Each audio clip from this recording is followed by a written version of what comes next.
Hello, and welcome to our podcast about STDs and STIs.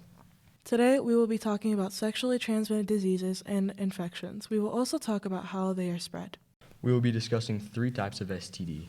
We will be talking about HIV and AIDS, HBV, and HPV. We're going to start with Nevaeh talking about HIV and AIDS. HIV and AIDS. HIV stands for Human Autoimmunodeficiency Virus, and the virus can lead to AIDS, acquired autodeficiency syndrome, if left untreated. HIV and AIDS is a type of virus. In the early stages of HIV infection, many people don't get noticeable symptoms at all. This is why regular testing is so important. You can have HIV and not even know it. Some people may experience flu-like symptoms within 2 to 4 weeks of initial infection.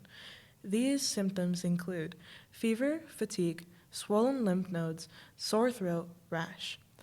As the infection progresses, more serious symptoms may start to appear, including persistent unexplainable fatigue, rapid weight loss, frequent infections or illnesses, swollen lymph nodes, skin rashes, and neurological issues like memory loss or confusion. In later stages of HIV, when the immune system has been severely damaged, the person may develop AIDS, defining illnesses like certain cancers, pneumonia, or other infections.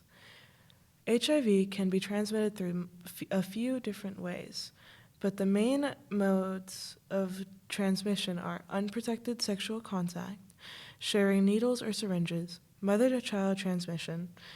Also, it is good to know that HIV cannot be transmitted through everyday casual contact, like hugging, shaking hands, sharing food/drinks, or being around someone who has HIV. The good news is that with proper treatment, many of these symptoms can be managed or even prevented entirely. Early diagnosis and constant HIV care is key.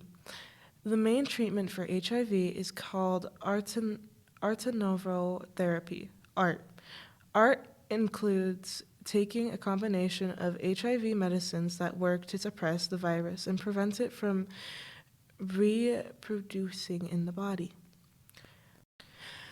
According to the latest data, there are around 10,000 people living with HIV in the state of Nevada. The majority of those cases are in the Las Vegas area. As for teens, the numbers are a bit concerning. Around 200 new HIV diagnoses occur each year in Nevada among ages 13 to 24. Many local community health centers and Planned Parenthood clinics also provide HIV testing and referrals to care. To protect yourself, the best things that you can do are get tested regularly, especially if you're having sexual intercourse. Practice safe sex by using condoms and having open conversations with partners. Avoid sharing needles or other drug equipment. If you are at high risk, talk with your doctor about pre-exposure prophylaxis, PrEP, medication to prevent HIV. And now we will talk with Mason about HBV. HBV, or hepatitis B, is a virus STD that causes liver inflammation.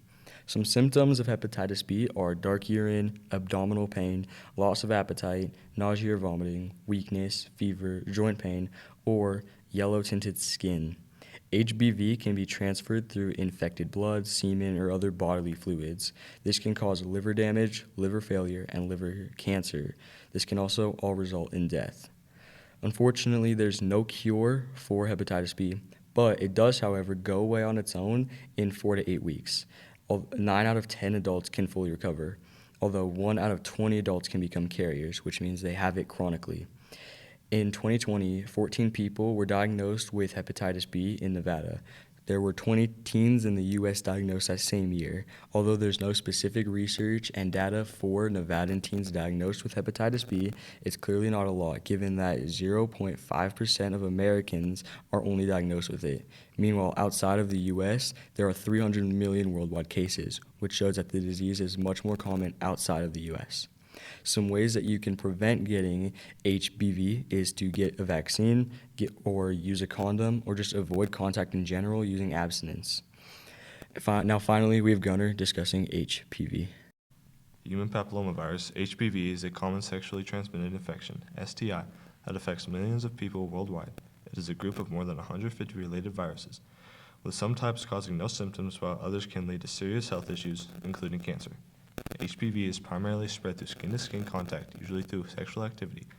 There are over 40 types of HPV that can affect the genital area. That is estimated that nearly 80% of sexually active people will contract HPV at some point in their lives. Some types of HPV can cause genital warts, which are usually painless but can be uncomfortable. Other types can lead to more severe health issues, including cervical, anal, penile, vulvar, and vaginal cancers. In fact, HPV is responsible for nearly all cases of cervical cancer, which is the fourth most common cancer in women worldwide. Fortunately, there are effective vaccines available that protect against certain types of HPV. The Centers for Disease Control and Prevention, CDC, recommend that boys and girls aged 11 to 12 receive the HPV vaccine, which is administered in a series of 2 or 3 doses.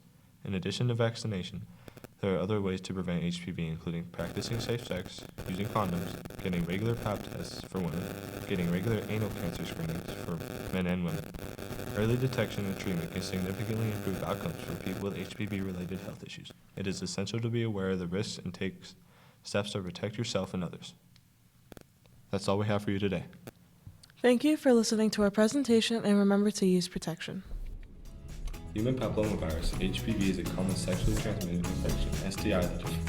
Mason! Sorry. That was great. See, you didn't mess up. I messed up.